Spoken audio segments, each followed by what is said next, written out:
to Ukraine.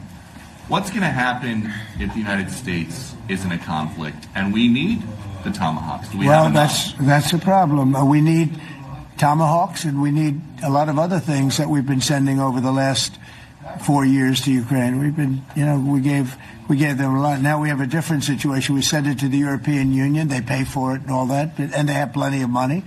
But it's beyond the money. We need Tomahawks, and we need a lot of other weapons that we're sending to Ukraine. And one of the reasons we want to get this war over is exactly that.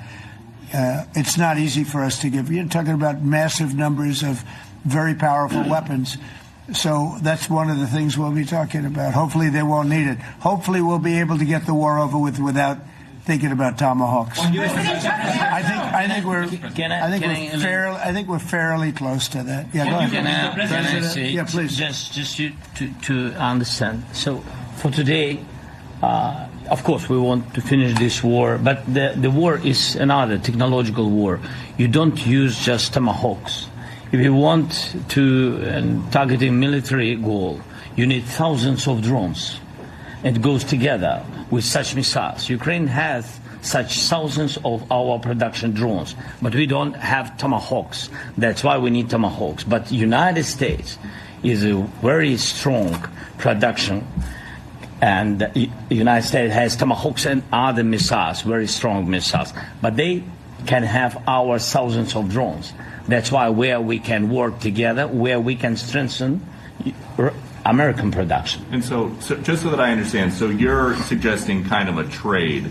If President Trump okays Tomahawk missiles to help you launch... Yes, it's about Russia, military goals. It's only about military goals. Right, but then you would authorize some kind of an exchange where... Yes, of course. The US yes, we have proposition. We have brief proposition with our drones. President Trump, I don't mean to be brokering an arms deal here, but is that something that you would be interested in, Ukrainian drones?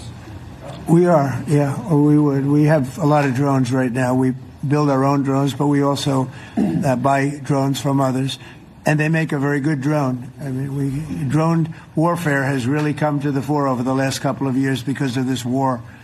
I will say, there's nothing like the jets. We knocked out a lot of drones in Israel. We were knocking them out for Israel, and we were doing it with extremely fast and powerful jets, following the drones and knocking the hell out of them. So, we know a lot about the drones, and we know a lot about the great jets, the great ones. The ones, and the B-52s, which were totally they were stealth. They were undetectable. So we have a lot of different weapons.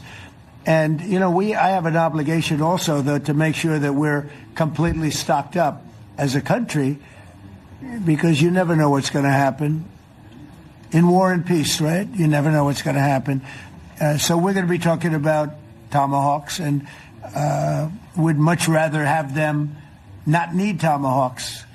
Would much rather have the war be over, to be honest, because, we're in it to get the war over. We're selling a lot of different types of weapon, as you know, to the European Union. We're not in it for that. We're in it to get it over. We're losing thousands of people a week. Thousands of people, Russian, Ukrainian, and mostly soldiers. Mostly soldiers. But we're in it to see that end. And if we can end quickly, and I think we can. I had a very good talk yesterday. We're going to be talking about it. But I had a very productive talk yesterday with President Putin. We'll see what happens.